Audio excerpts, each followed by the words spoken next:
세계에서 가장 많은 섬.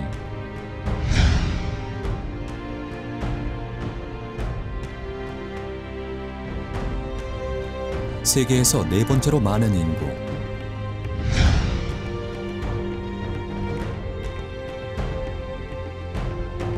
(750개) 이상의 종족. 그에 따른 다양한 언어와 문화.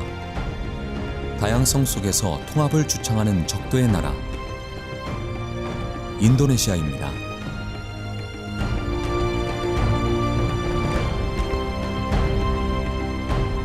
모자이크와도 같은 이 나라에서 가장 일관된 모습을 보여주는 것, 바로 종교입니다. 이 나라 인구의 약 88%가 믿고 있는 이슬람. 중동처럼 이슬람 국가도 아니며 종교의 자유가 보장되고 있지만 인도네시아 국민 대다수가 이슬람을 믿고 있습니다. 무슬림들에게 기도하러 오라는 외침, 아잔 소리.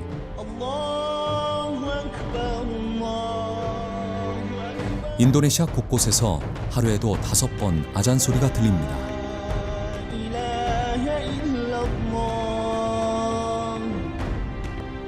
아잔 소리 너머에서 하나님을 만난 인도네시아 사람들의 이야기, 그리고 그 소리 건너편에서 인도네시아를 향한 하나님의 계획하심을 소개합니다.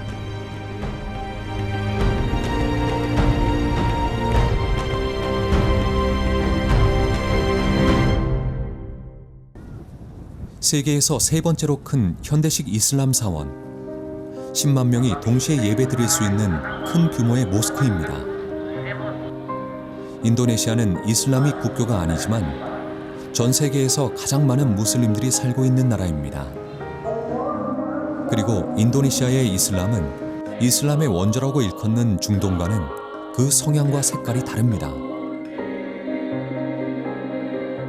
Memang Islam di Pulau Jawa ini berbeda dengan Islam yang ada di Arab Saudi.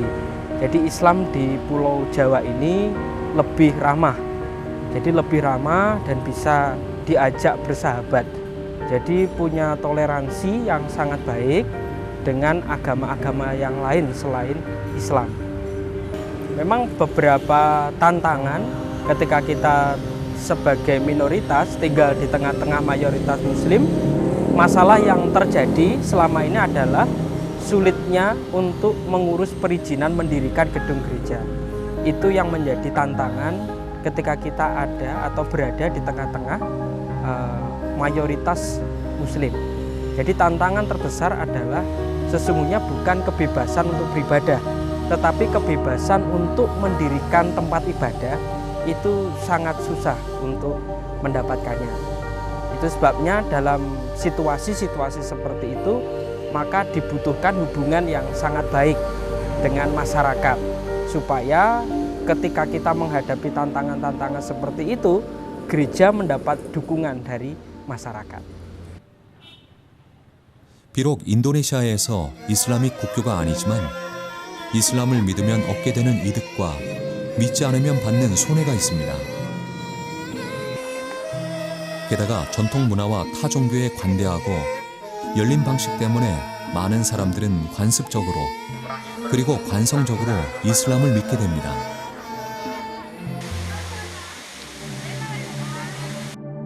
이러한 이슬람의 관성을 거스르고 예수님을 만난 사람들이 있습니다. 하나님이 선택하신 인도네시아의 기독교인들입니다. Kami mohon Tuhan kiranya menguasai, Tuhan akan terus campur tangan. Saya terlahir di keluarga yang mayoritas adalah keluarga Muslim. Sangat kedua orang tua saya Muslim. Kemudian ayah saya meninggal ketika saya masih SD dan saya dekat dengan ibu saya. 2013 itu saya dibaptiskan dan saya menjadi orang Kristen. Pertemuan pertama ketika saya bisa bertemu dengan Yesus adalah ketika hari itu hari Natal, di mana saya sendirian di rumah dan pada saat itu saya melihat misa di televisi.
하나님의 은혜의 선물인 구원을 받았지만 한 명의 기독교인으로 인도네시아에서 살아가는 것은 쉽지 않습니다.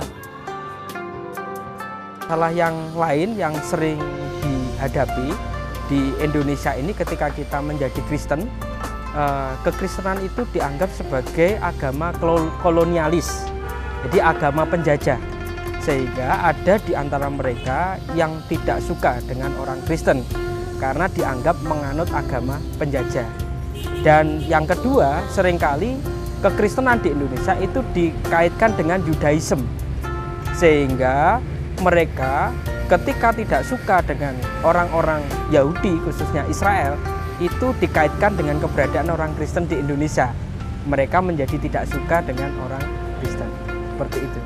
Menjadi satu-satunya orang Kristen di tengah keluarga yang mayoritas Muslim tentunya sangat menjadi tantangan yang sangat-sangat berat sekali, di mana mayoritas masyarakat Indonesia sendiri pun ketika melihat satu orang berpindah dari kepercayaan satu ke kepercayaan orang lain tentunya akan mendapat pandangan yang sangat tidak enak. Tantangan terbesar saya adalah saya satu-satunya orang di keluarga yang mayoritas adalah Muslim. Memang sangat sedih rasanya ketika di mana saya tidak bisa bersama-sama berdoa dengan ibu saya tidak bisa bersama-sama bergereja atau beribadah bersama dengan keluarga saya, dan tentunya penolakan itu terjadi. Saya ditolak oleh keluarga, saya dimarahi oleh keluarga, bahkan Alkitab saya pernah dibakar, saya pernah dikatakan orang kafir, saya pernah dikatakan bukan bagian dari keluarga. Tetapi itu hanya ketakutan sebagai manusia. Saya yakin ketika saya hidup di dalam Tuhan Yesus, tidak ada ketakutan yang melebihi itu semua, kecuali ketakutan ditinggalkan Tuhan Yesus. Itu yang menjadi dasar saya. Saya tidak akan merasa takut. Segala masalah yang terjadi, segala pandangan orang lain tentang saya bahwa saya ini orang yang jelek, saya orang yang bagaimana, saya tidak peduli tentang itu. Selama saya berada di jalan di mana Tuhan Yesus itu ada di depan saya tidak takut. 이들을 예배자로 세우기 위해 불러주신 사람들이 있습니다. 인도네시아 땅은 뭐 자연도 매력이 있고 사람도 매력도 있고 또 하나님께서 열어놓으신 여러 가지 복음의 기회들이 굉장히 매력이 있는 땅인 것 같습니다. 교육 사역들을 이렇게 지원하는 사역들을 하면서 한 가지 하나님께서 지금까지도 아직까지 열어놓으신 복음의 아주 유일한 통로는 이 교육 사역이다.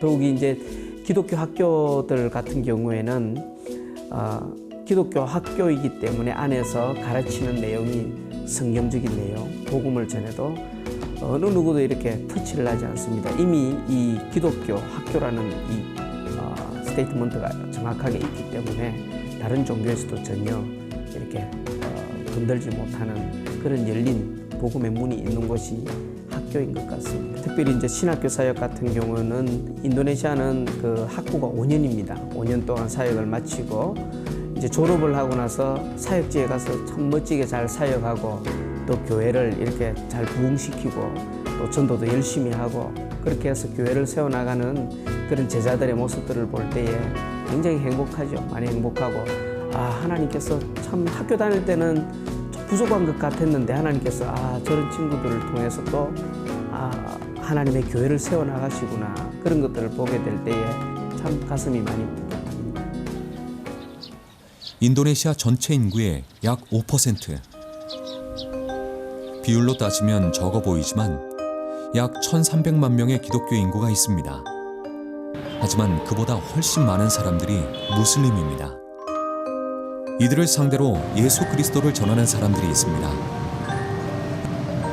인도네시아 전체 인구의 5에서 6%를 기독교 인구로 보거든요. 근데 인도네시아 인구가 워낙 많기 때문에 한 1,300만 명 이상이 돼요. 몇천 명, 또 몇만 명 모이는 대형 교회도 있고요. 그리고 해외로 선교사를 파송하는 그런 인도네시아 교회도 있습니다. 그래서 여기서 오해가 좀 생기는데요. 그러면 과연 인도네시아에 선교가 필요한가? 선교사를 보내야 하는가? 근데 그래야 한다고 생각을 합니다. 아직 대다수의 인도네시아 국민들은 무슬림인데 복음을 듣지 못했고 또 그들 안에 효과적으로 복음이 증거가 되고 있지 않고요.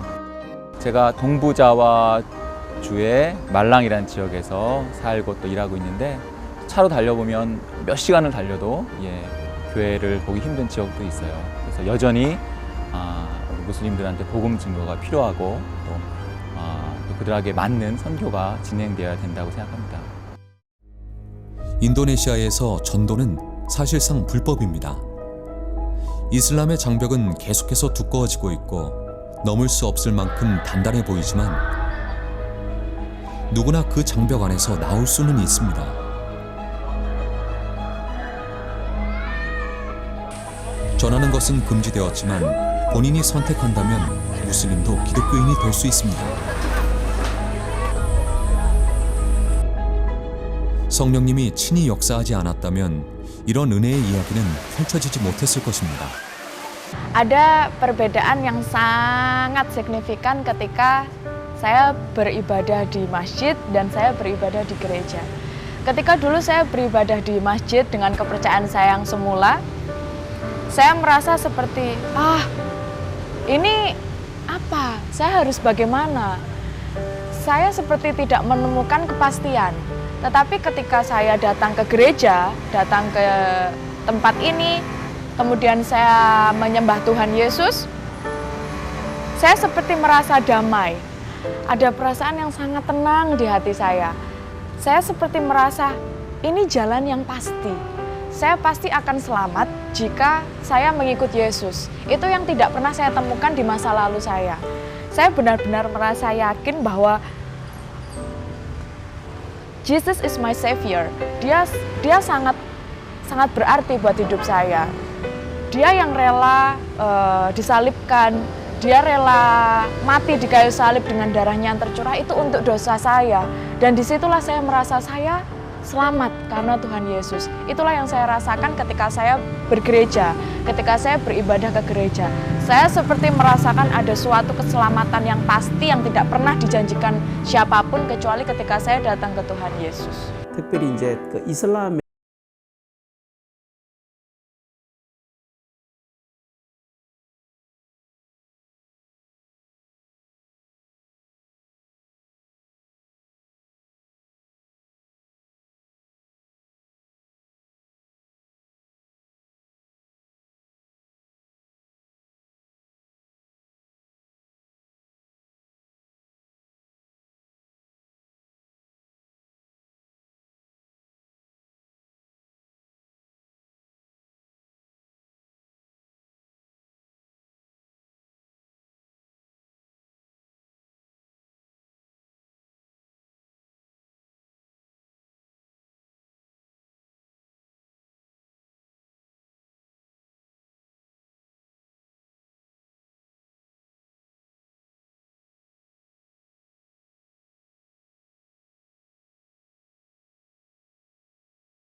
أكبر الله أكبر. 하루 5번씩 아잔 소리 듣는데 좀 많이 신경 쓰이고 힘들더라고요. 그리고 첫 기도가 새벽 4시 반쯤 이렇게 시작이 되니까 한 4시쯤에는 기도하러 오라고 아잔 소리가 나와요. 그러면 이제 가족들이 다 깨고 그 이후에 잠을 이루지 못하고 이제 그런 시간들을 보냈는데 지금은 많이 익숙해졌어요. 그리고 지금은 아잔 소리 들을 때마다 주님께서 우리 가정을 여기에 왜 보내셨는지, 또 저를 여기에 왜 두셨는지 그런 걸 생각해 보게 돼요. 그래서 아잔 소리 들을 때마다 무슬림들을 위해서 기도해야 되는 저의 책무, 그리고 무슬림들에게 복음을 증거해야 되는 저의 사명 같은 것을 생각하고 돌아보는 그런 다짐하는 계기로 삼고 있습니다. 그럼에도 불구하고 이 고난에 참여한 성도들이 인도네시아에서 예배자로 서 있습니다. 영원한 소망이신 예수 그리스도와 그 십자가를 바라보며 많은 영혼들이 그리스도인들로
네덜란드의 지배를 받았던 인도네시아.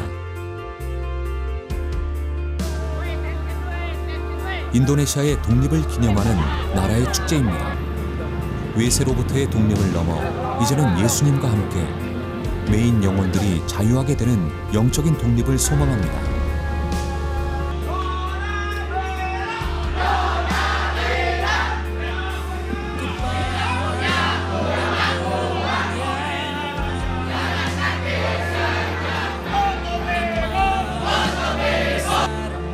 특별히 하나님은 이 나라의 다음 세대를 통해 하나님의 구원의 역사를 이루어가고 계십니다.